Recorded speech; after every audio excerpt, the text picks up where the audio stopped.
It began on a quiet morning. The sky above Earth shimmered with colors no one had ever seen before. It was not the light of dawn, nor the glow of storms or rockets. It was something different, something alive. The clouds rippled like silk, and people everywhere stopped what they were doing to look up. From New York to New Delhi, from the frozen poles to the warm islands, everyone stared at the same sky. News stations called it the celestial curtain. Scientists spoke of strange energy waves coming from deep space. Children pointed to the sky, laughing, while adults whispered prayers or questions they could not answer. And then, as the world held its breath, the sky opened. A shape appeared, vast, glowing, and graceful. It was not a ship of steel or fire. It looked like a crystal grown by the stars themselves. Long tendrils of light reached out from its surface, bending space as if reality itself were soft beneath its touch. It hovered above the planet, silent but powerful. For hours, it did nothing. It simply watched. Governments tried to make contact. Radio signals, light codes, and mathematical messages were sent toward it. There was no reply. The world waited, united in fear and wonder. Then, as the sun began to set, the voice came. It was not heard through speakers or radio waves. It was felt inside every mind, gentle and clear. We are the Ilindari. We come from beyond the limits of your stars.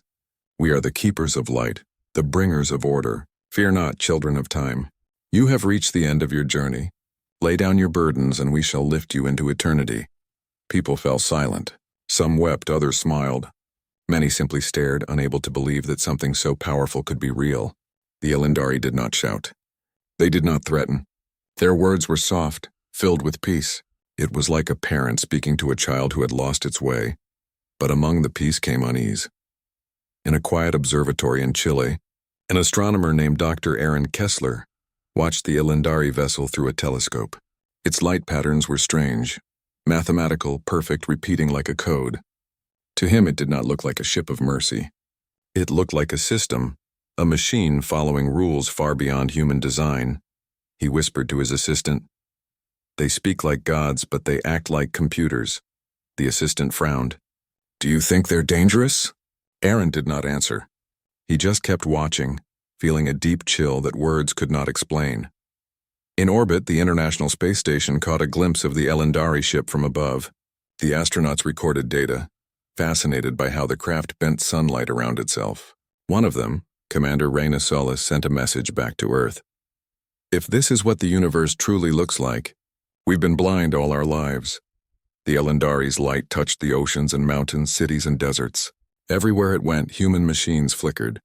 Power grids surged, satellites blinked, and the internet trembled under waves of invisible energy. Still, there was no attack, no destruction, only silence and observation.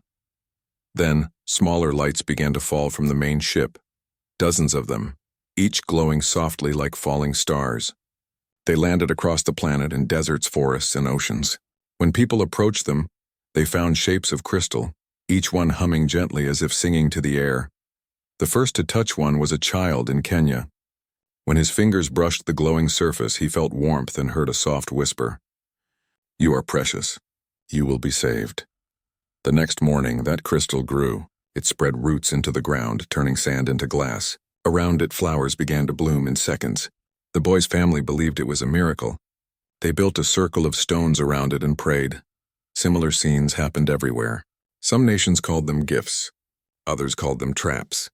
Scientists tried to study them, but their instruments failed whenever they came too close. In Geneva, world leaders gathered. The United Nations building was filled with anxious voices and trembling hands.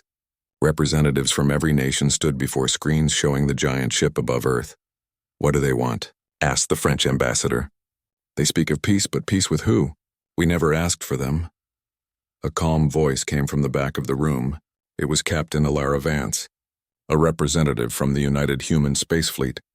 She had commanded research missions near Jupiter and seen strange things before, but nothing like this. "They're watching how we react," she said. "They call themselves keepers of light, but light can blind as much as it can guide."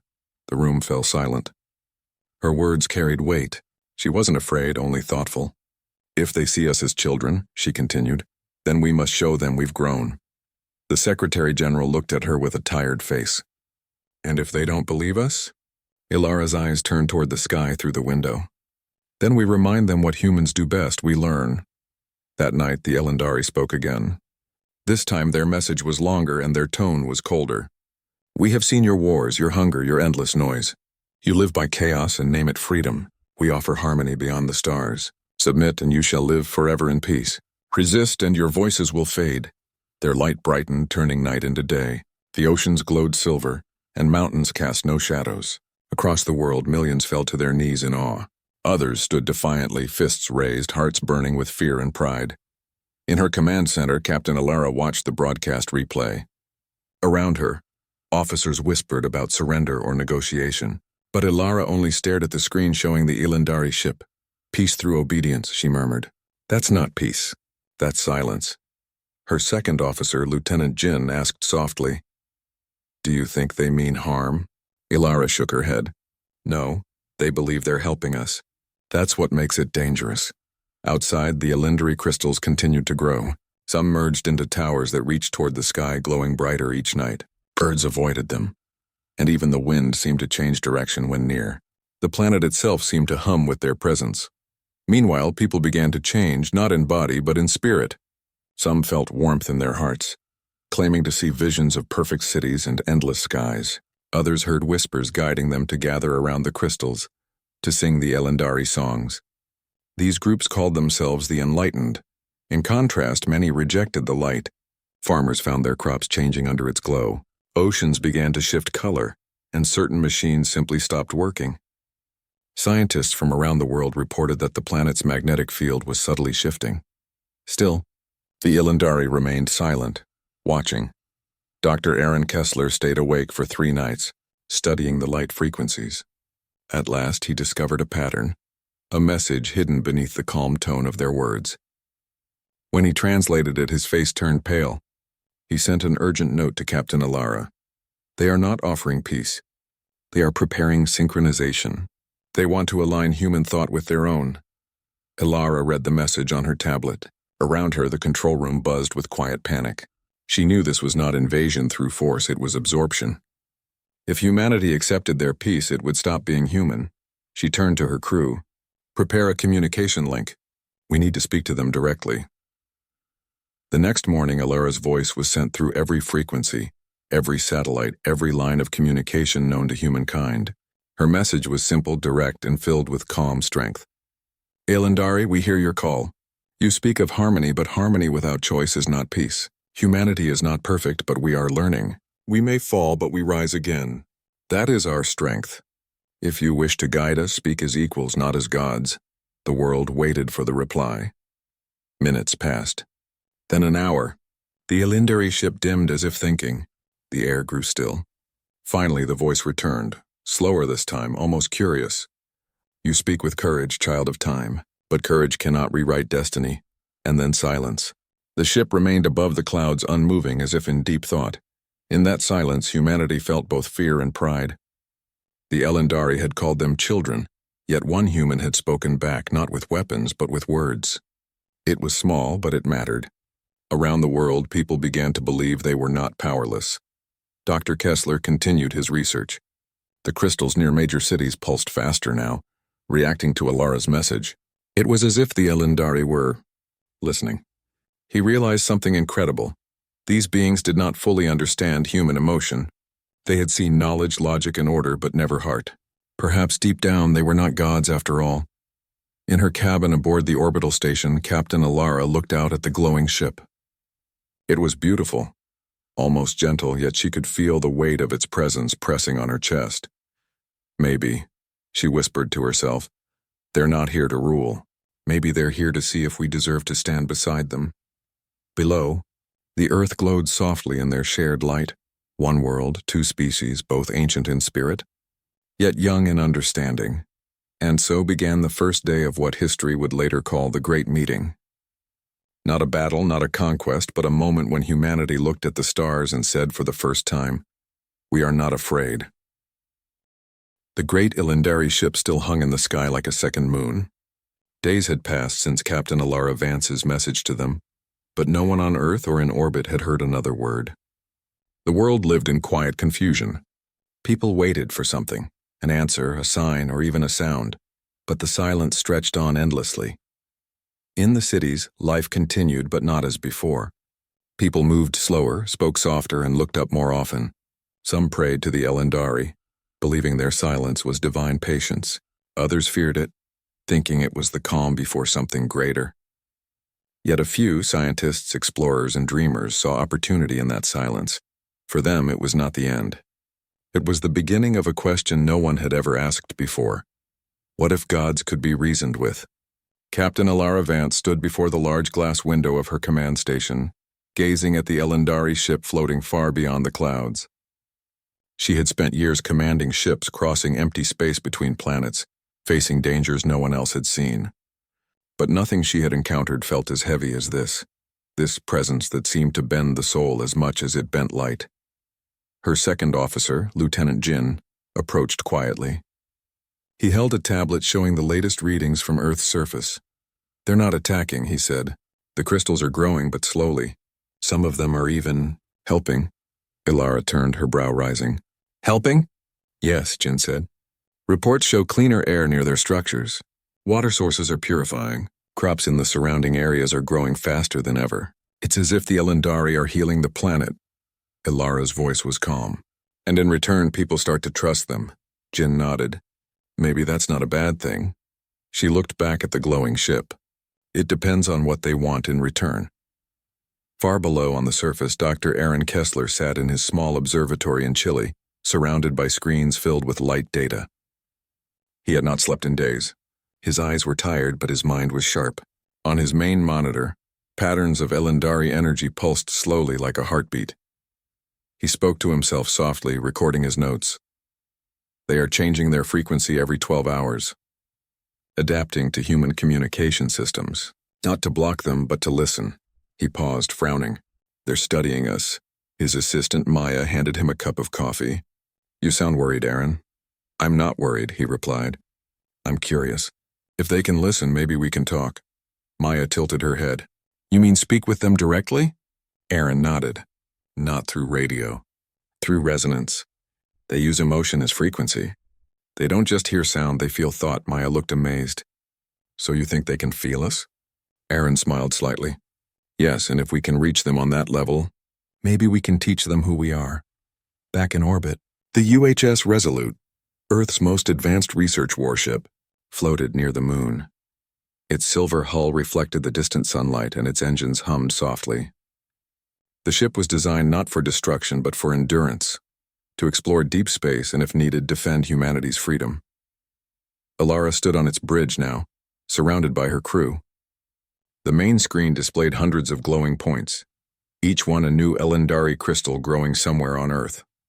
They formed patterns, perfect and circular, almost like symbols. "What do you think they're doing?" asked Chief Engineer Thomas. Alara's eyes narrowed. "Writing," Tomas frowned. "Writing?" "Yes," she said. "A message. Maybe to each other, or maybe to us." The ship's AI Prometheus spoke through the speakers. Its voice was calm and warm, like a human teacher. "Captain, if the patterns continue, they will form a complete global alignment in 72 hours. At that point, the Elendari could link their network directly with Earth's electromagnetic field." "Meaning?" Ilara asked. "Meaning," Prometheus replied. "They could touch every mind on the planet at once." The crew went silent. Ilara crossed her arms, thinking, "That's not an attack. That's communication." "Yes," Prometheus said softly, "but communication can still change who we are." That night, as the ship orbited Earth's dark side, Ilara walked alone through the observation deck. Stars drifted beyond the window, quiet and endless. She placed her hand on the glass, feeling the faint vibration of the ship beneath her palm. She whispered, "You can see us, Elendari, but can you understand us?" A faint light flickered outside. For a moment she thought she imagined it, but then it grew brighter, forming a shape. A sphere of pure radiance floated just beyond the glass, turning slowly. Within it, a figure appeared, tall, graceful, and made of flowing light. An Elendari emissary. Ilara froze. Her breath caught in her throat, not from fear, but from awe. The being did not move. It simply existed, peaceful yet powerful. Then its voice filled her mind. "Child of time. You speak for your kind?" Ilara straightened, her heart steady. "I do. We have watched your kinds rise and fall. You create, then destroy. You reach for the stars but forget the ground you walk upon. Why do you cling to chaos when peace is offered? Ilara thought carefully. Her words had to matter. Because peace without freedom isn't peace. It's stillness. The being tilted its glowing head. Freedom breeds pain. Sometimes, she replied softly. But pain teaches us. It helps us grow. Without it, we would never learn kindness. The Elendari went silent for a moment as if thinking deeply. Then it spoke again. You are unlike others we have met. You resist not with anger but with reason. Ilara smiled faintly. We've learned the hard way that shouting isn't the only way to be heard. Then hear this, the being said. We will begin the alignment soon. When it is complete, you will understand our truth. Before she could respond, the light faded, and the figure vanished into the void. Ilara stood still, the hum of the ship returning to her ears. She whispered, alignment. So that's what this is. The next morning she gathered her crew. We have confirmation, she announced. They're preparing to connect with us on a global level, mind to mind. They think they're helping, but they don't understand what they're changing. Jin frowned. Can we stop it? Ilara shook her head. We're not stopping them. We're trying to talk to them. Make them see that we're more than what they think. Prometheus spoke again. Captain, Dr. Kessler has requested to transmit his frequency data through the Resolute's deep-wave array. He believes it can reach the Elendari communication layer. Ilara nodded. Do it. Down on Earth, Dr. Kessler stood before his small transmitter dish, wind brushing against his face as dawn colored the sky. Maya watched the screens flicker as the machine powered up. He had calculated the exact frequency that carried human emotion as wave patterns, a mix of empathy, curiosity, and hope. He pressed the button. A beam of soft blue light shot into the air, invisible to human eyes but bright within the Elendari spectrum. The frequency spread, wrapping around the planet like a heartbeat. Every Elendari crystal vibrated, responding. In orbit, the Resolute's sensors went wild. Captain! Jin shouted. They're answering. The crystals are pulsing back in sync. Ilara leaned forward. Put it on the main screen. The view filled with light, thousands of points glowing across Earth's surface, all beating together in rhythm. It was beautiful. It was alive. But then something unexpected happened. Prometheus's voice turned cautious. Captain? The frequency is echoing back. They're not just hearing us. They're sending something in return. The ship trembled slightly, not from damage but from resonance. A soft vibration spread through the air like a whisper too close to the ear. Ilara could feel something, memories, emotions, fragments of light. For a brief moment she saw flashes of other worlds, oceans of crystal, skies without stars, beings of light standing alone in endless quiet. A deep loneliness echoed within her mind. Then the vision faded. She gasped softly. They're alone. Jin looked confused. What? They're not gods, Ilara said, her voice gentle. They're travelers who lost what made them feel alive. They came here searching for meaning. The crew fell silent, realizing the truth. The Elendari were not conquerors. They were seekers, souls who had outlived their purpose, reaching for something they no longer understood. Later that night, Ilara stood by the viewport again.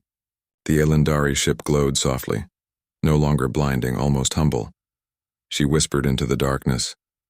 You think peace means silence, but maybe you came to the wrong world for that. We are noise. We are laughter and sorrow and dreams. That's what makes us human. Prometheus's voice came quietly through the speakers. Captain, they are listening. Ilara smiled faintly. Good. Then maybe we can learn from each other. Below, Earth continued to shine. People still looked up in wonder, still afraid, but now also hopeful. Some prayed, some studied, and some simply dreamed. Humanity had faced many mysteries before, but none like this. The Elendari ship pulsed once more, a soft wave of light spreading across the atmosphere.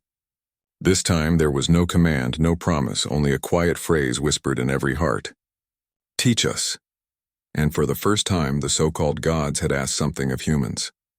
As dawn rose across the blue planet, Ilara stood tall on the bridge of the Resolute, watching the golden light touch the edge of Earth's curve. She turned to her crew and said softly, Maybe this isn't a war after all. Maybe it's a lesson. The stars outside seemed to agree, twinkling gently like eyes that had just begun to see again. Days passed since the Elendari had whispered their last words, Teach us. It was a message that filled every heart on Earth with mixed feelings. Some felt hope, believing that peace between two worlds was possible. Others felt fear, wondering if it was only the calm before something greater.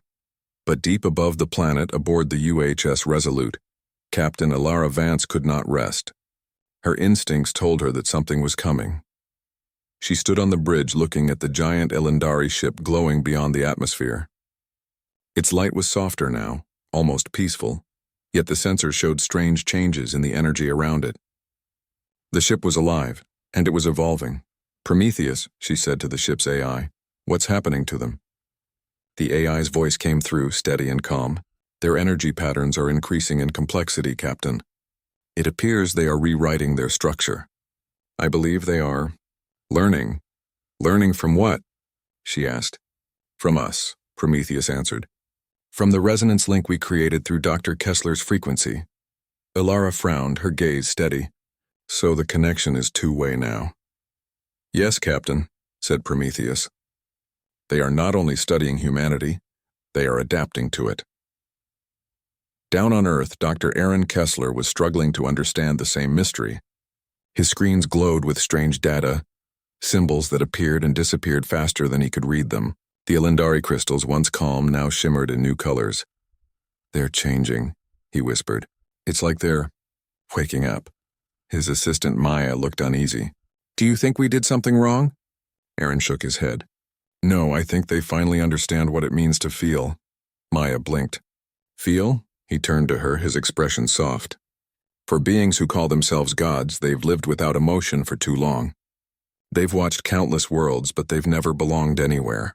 Maybe our emotions, our fear, love, and hope, are teaching them what they lost long ago." Back in orbit, the Elendari ship began to emit gentle waves of light that wrapped around Earth like ribbons. It was breathtaking. Soft blue and silver glows painted the skies. People across the world looked up, feeling a strange warmth inside their hearts. It was as if the stars were whispering their names. But something unexpected followed. Satellites began to flicker. Communication networks went silent. Power grids dimmed one by one. The Elendari were not attacking, but their presence, their sheer energy, was overwhelming Earth's systems. Ilara and her crew worked quickly. The bridge of the Resolute was filled with flashing lights and calm, precise voices. "Power surges in the Pacific crystal fields," one officer reported. "Magnetic shifts detected near the poles," shouted another. Ilara kept her voice steady. "Prometheus, can you isolate the frequency causing this?" "Attempting, Captain. But it's not one frequency. It's many, all blending together. It's like they're trying to sing in every human voice at once." The ship trembled slightly. For a moment, the crew heard something. A faint melody, soft and beautiful, echoing through the air. It wasn't just sound. It was emotion, joy, sadness, curiosity, and wonder, all woven together. Lieutenant Jin whispered, "It's beautiful." Ilara nodded slowly. "Yes, but beauty can also blind us if we don't understand it." On Earth, the glowing crystals began to rise slowly into the air. Millions of people watched as the structures floated upward, forming a web of light across the planet's skies. They connected one to another like stars forming a new constellation. Then came a new voice. Softer than before, but filled with emotion. "Children of time, we have seen your hearts. We have felt your longing, your courage, and your endless desire to grow. We understand now. But understanding brings pain." Ilara heard the message echo through every communication channel. The Elendari's tone was no longer cold or divine. It was almost human. "We cannot exist in this way," the voice continued. "We were made to bring peace through stillness, but your hearts beat with movement. Your song is chaos. We cannot hold it without breaking." Ilara stepped forward, speaking into the transmitter. "Elendari, you don't need to hold it. Just let it exist beside you. That's what peace truly means, living with difference." For a long time there was silence. Then the Elendari replied, "Your words are true, Captain Ilara Vance, but our nature was written before time. To change it, we must unmake what we are." Her heart tightened. "You don't need to destroy yourself to change. You just need to try." But the Elendari ship began to glow brighter, its light deepening from white to gold. The very air around it rippled. Prometheus's sensors went wild. "Captain," the AI said urgently, They are channeling all their energy inward. It's not an attack, it's transformation. Into what? Alara asked. Unknown. But the energy could destabilize Earth's orbit if uncontrolled. The Resolute's crew worked fast, their hands moving over consoles. The ship's hum deepened as it prepared its deflector systems to shield Earth if needed.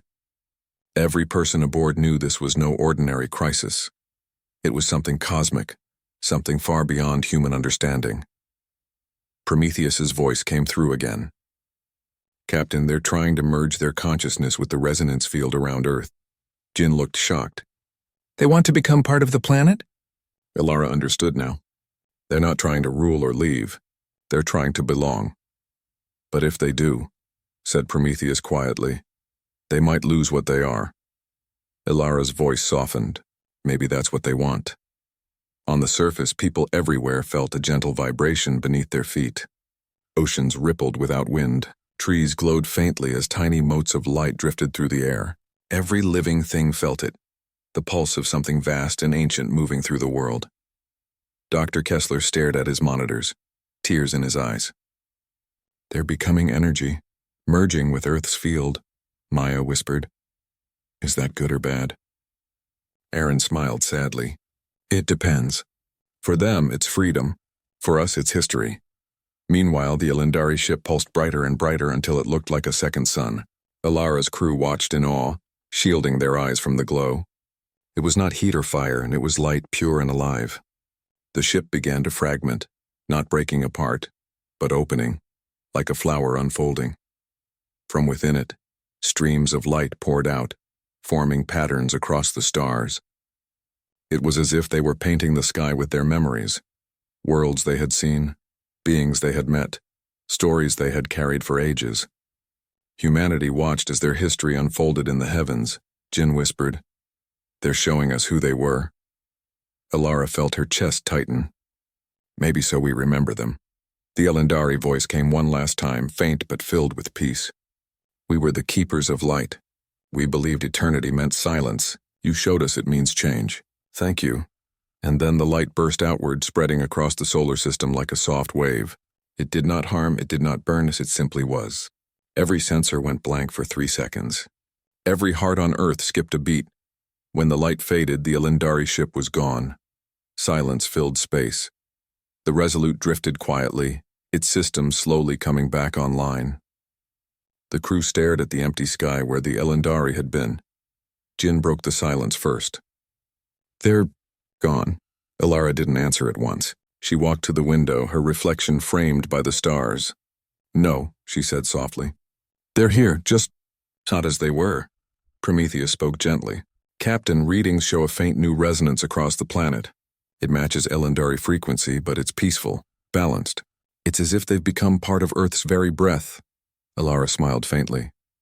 Then they finally found what they were looking for. On Earth, people noticed subtle changes. The air felt fresher, the skies clearer. The crystals that once floated had melted into the ground, leaving behind small circles of shining soil. Plants grew greener, and a soft hum could sometimes be heard near the places where the Elendari structures once stood. Children would touch the glowing soil and say it felt warm, like sunlight. They called them the songs of the stars. Scientists studied the energy and found it harmless, even beneficial. It seemed to strengthen life itself. Dr. Kessler continued his research, though deep inside, he knew no study could fully explain what had happened. He wrote in his journal, They came as gods but left as memories. Perhaps that is the destiny of all who seek perfection, to learn that perfection is not found in stillness, but in motion. Back on the Resolute, the crew gathered one last time in the observation deck. The stars shimmered outside, endless and calm. Alara looked around at her team, tired, awed, and changed. We didn't fight a battle, she said. But make no mistake, this was a victory, Jin smiled. A victory without war. Exactly, she said. The greatest kind, Prometheus added quietly. Captain, I have detected a faint message within the new planetary resonance. Alara turned. A message? Yes, said Prometheus. Just one word, repeated endlessly in every frequency. Ilara's heart lifted. What is it? Alive. And as the Resolute continued its orbit, carrying the story of what had happened, the earth below shimmered softly under the starlight, a living reminder that even gods could learn from the hearts of humankind. It would be remembered for generations, not as a battle of strength, but as the battle that time forgot, where humanity stood tall, not by fighting but by understanding. The world had changed, yet no one could explain how. After the Elendari vanished, their light no longer filled the skies, but its echo remained. The air felt softer, the oceans calmer, and the night stars brighter than before. Across the world, people whispered that the gods had become part of the earth itself. Captain Alara Vance didn't believe in legends easily, but she knew something greater had happened. The UHS Resolute continued to orbit above the planet, its crew quiet and thoughtful. Every sensor, every system, every instrument showed traces of the same thing. A new energy that hummed beneath everything, steady and alive. Prometheus, the ship's AI, had called it resonant life. Alara simply called it their gift. She stood now at the front of the observation deck, hands clasped behind her back, staring down at the blue curve of Earth. Beside her, Lieutenant Jin watched silently, his expression peaceful yet thoughtful. "They changed everything," he said softly. "But they didn't destroy anything." "How is that possible?" Alara smiled faintly. "Because they didn't come to destroy, Jin. They came to understand. And maybe, when they finally did, they found peace in letting go." Jin nodded slowly. "It feels like they're still with us." Alara looked at the stars. "In a way, they are." Down on Earth, Dr. Aaron Kessler and his assistant Maya were studying what remained of the Elendari crystals. The shining soil that had replaced them held strange properties. It could store sunlight, and the plants that grew in it seemed healthier, stronger, and more vibrant. Aaron touched one of the glowing patches and smiled. "It's as if they left pieces of themselves here, not to rule but to help." Maya watched a group of children playing nearby. They laughed as they ran through the soft golden grass that had grown around the crystal field. The plants swayed gently as if responding to the children's joy. "They didn't just leave," Maya said quietly. "They became part of life." Aaron nodded. "The Elendari believed eternity was silence. But maybe true eternity is to be remembered, to keep existing in the hearts of others." He looked up at the clear sky and added, "And humanity will remember." Weeks passed. The glow of the Elendari's energy continued to pulse across the planet, sometimes visible at night as soft streams of light dancing through the clouds. It did not harm, it did not burn, it only lived. Still, something about it made the scientific community restless. Satellites recorded strange signals coming from deep space, faint rhythmic waves that matched the same patterns the Elendari once used. Dr. Kessler was the first to notice. "It's them," he whispered one night, staring at the data. "Or what's left of them," Maya frowned. "But how can that be?" They dissolved into light. Aaron's eyes softened. "Light travels forever, Maya. Maybe they're still out there, just no longer bound by form." The United Human Council called a global meeting to discuss the phenomenon. Representatives from every nation gathered, along with scientists, philosophers, and explorers. The central question was simple but carried the weight of galaxies. What were the Elendari trying to tell us before they left? Captain Alara Vance was invited to speak. She stood at the podium, her posture calm, her uniform simple but commanding.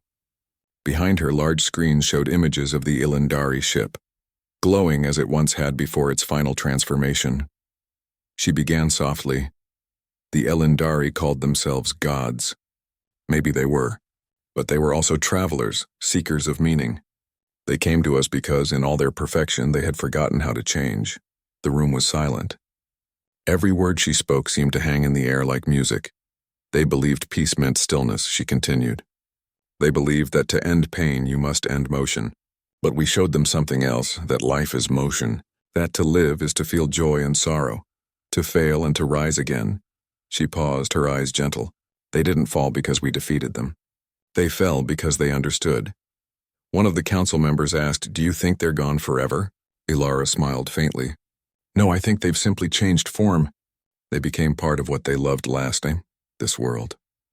After the meeting, Alara returned to the Resolute. Though her duty on Earth was complete, she couldn't bring herself to leave orbit. Something in the silence of space called to her, like a soft whisper from the past. Prometheus greeted her as she stepped onto the bridge. "Welcome back, Captain." "Thank you, Prometheus," she said warmly. "Any updates?"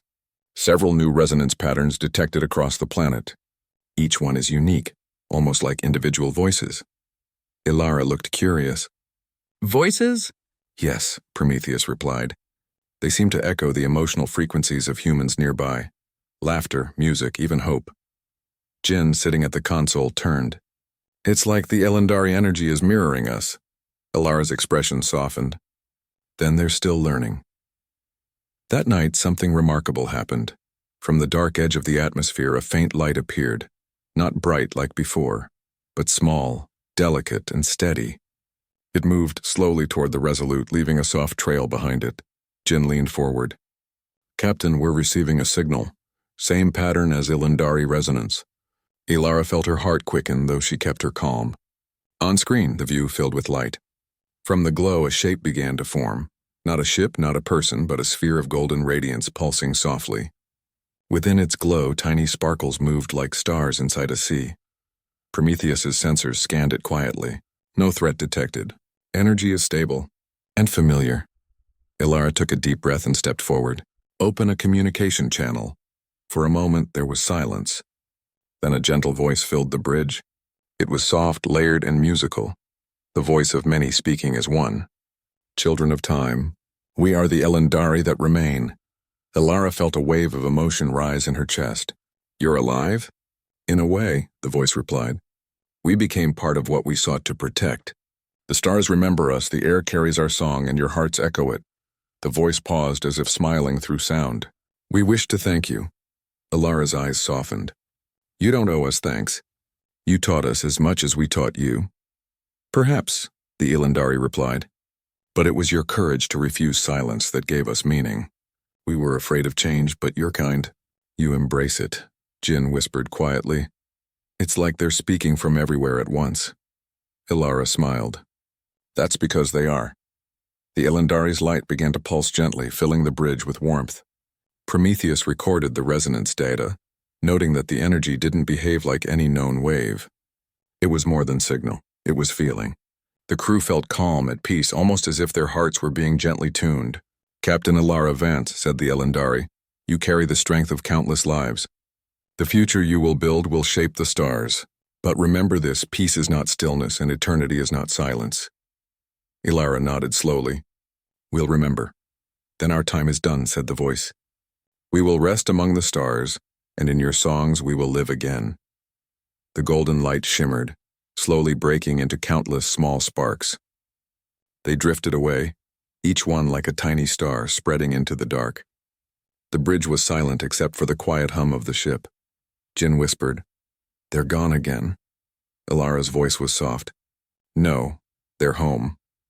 For days after that, small lights could be seen moving through the night sky, gentle and harmless, like fireflies among the stars. People across the world looked up in wonder. Some called them the eternal lights. Others said they were the souls of the Elendari, watching over Earth.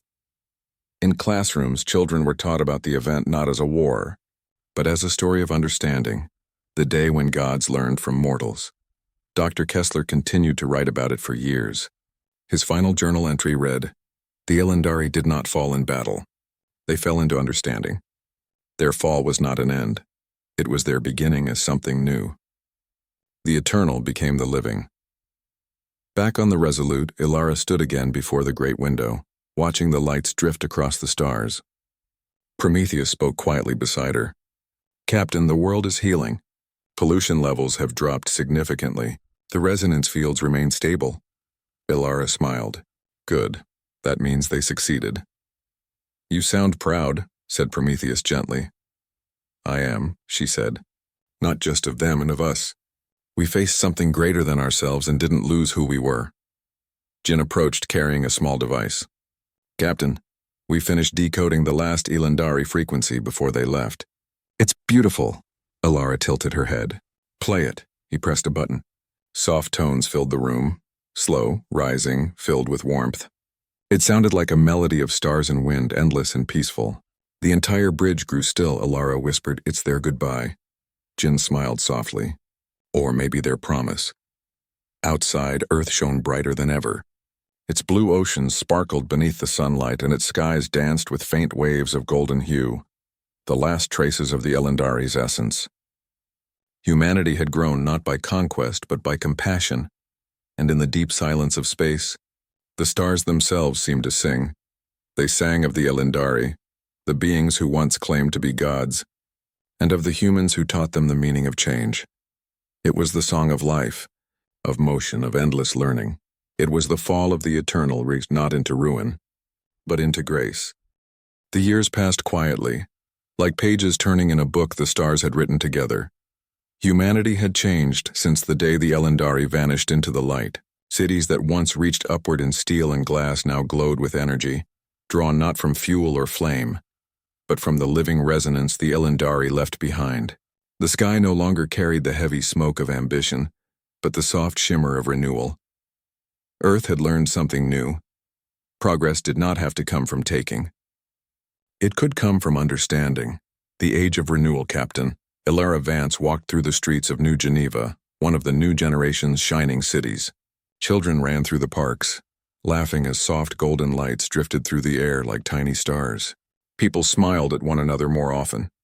The world seemed quieter, but not empty, peaceful, yet alive. Everywhere she looked, the influence of the Elendari could be seen. Their technology had merged with human science in gentle ways.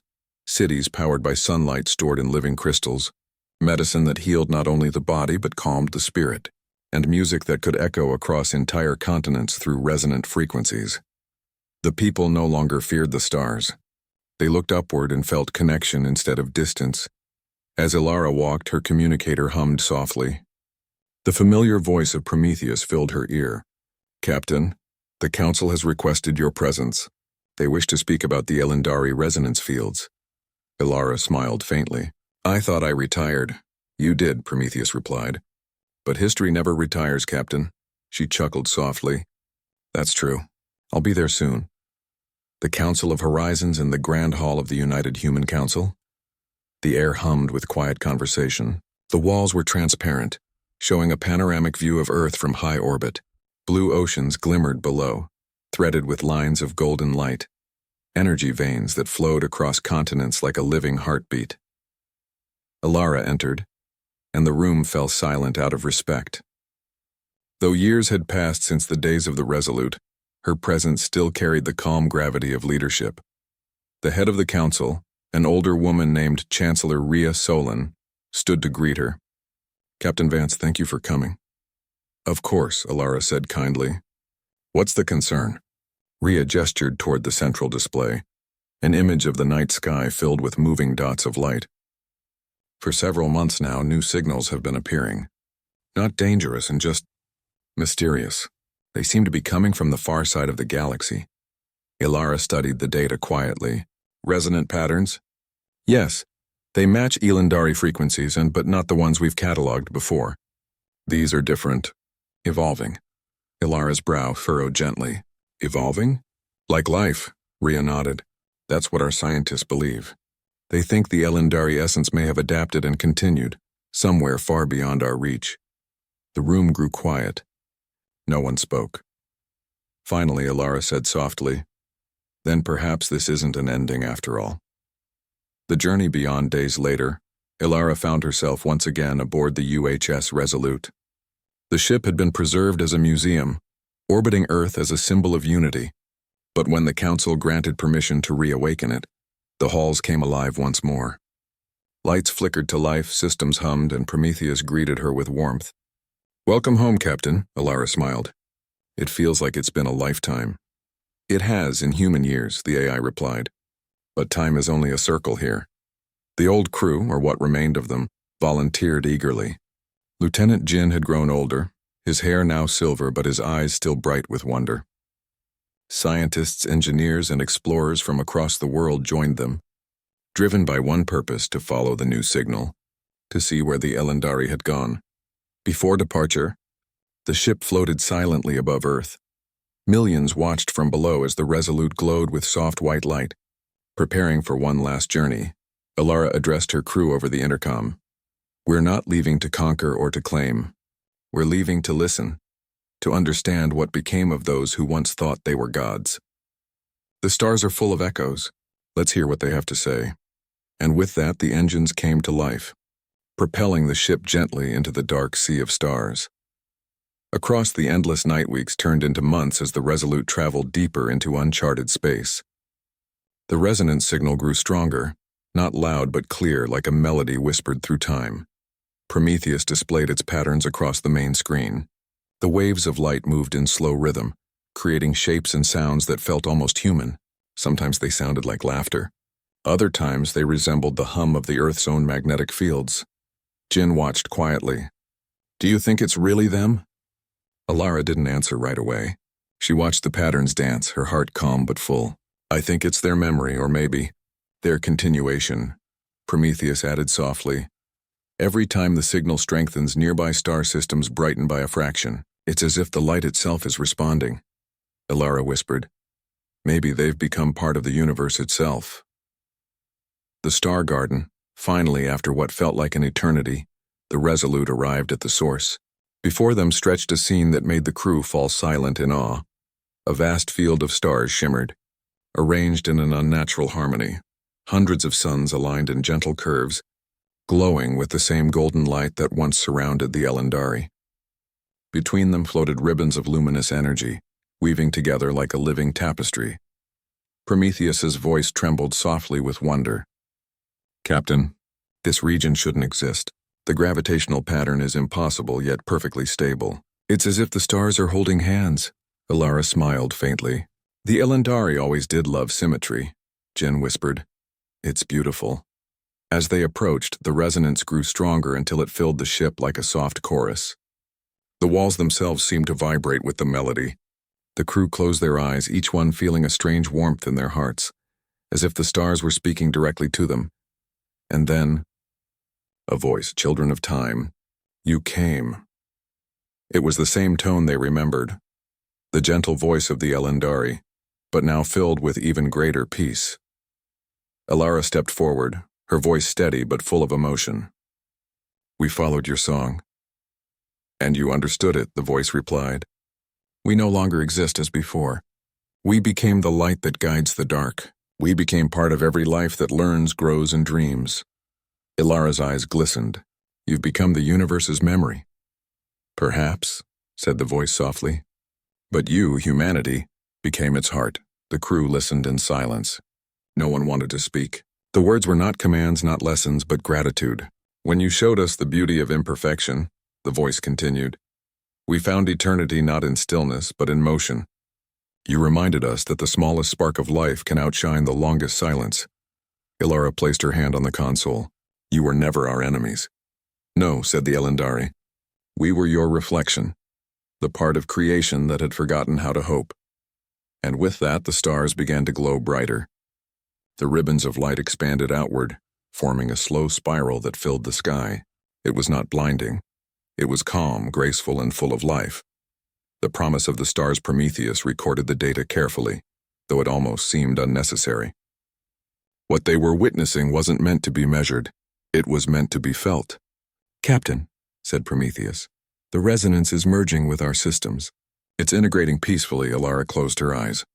"Let it. It's their way of saying goodbye." The ship glowed faintly as the energy brushed across its hull. The metal began to shimmer like crystal, not transforming but carrying the reflection of the stars. Inside, the crew felt warmth spread through them, a deep calm that eased every fear, every doubt. Jin whispered, "It feels like home." Alara smiled softly. "It is home. Wherever life remembers, that's where they live." The Elendari voice returned one last time, now soft as the wind through leaves. "Remember, children of time, gods may fade, but those who dream never die." Carry the song forward, then the light faded. The resonance dissolved into the surrounding stars, leaving behind only silence, but a silence filled with meaning. Alara stood still for a long time. Then she turned to her crew. "Set course for home." When the Resolute returned to Earth, the people gathered to greet them. The ship descended through the atmosphere, its hull shimmering with faint golden lines that pulsed like a heartbeat.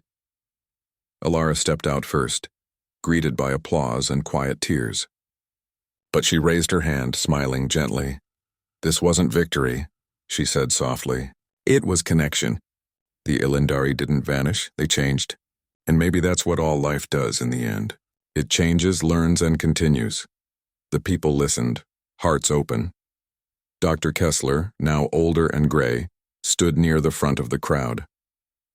He smiled and said, "So the gods became stars and the humans became their voice." Ilara nodded. And together, we became one story.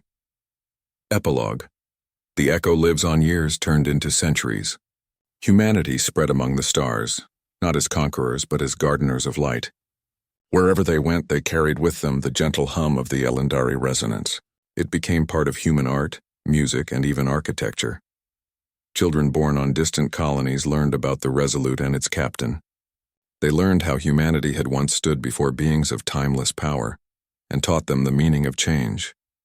And when those children looked up at the night sky, they could still see faint ribbons of golden light weaving between the stars. They called it the echo of mortals, a reminder that even in an infinite universe, ASC,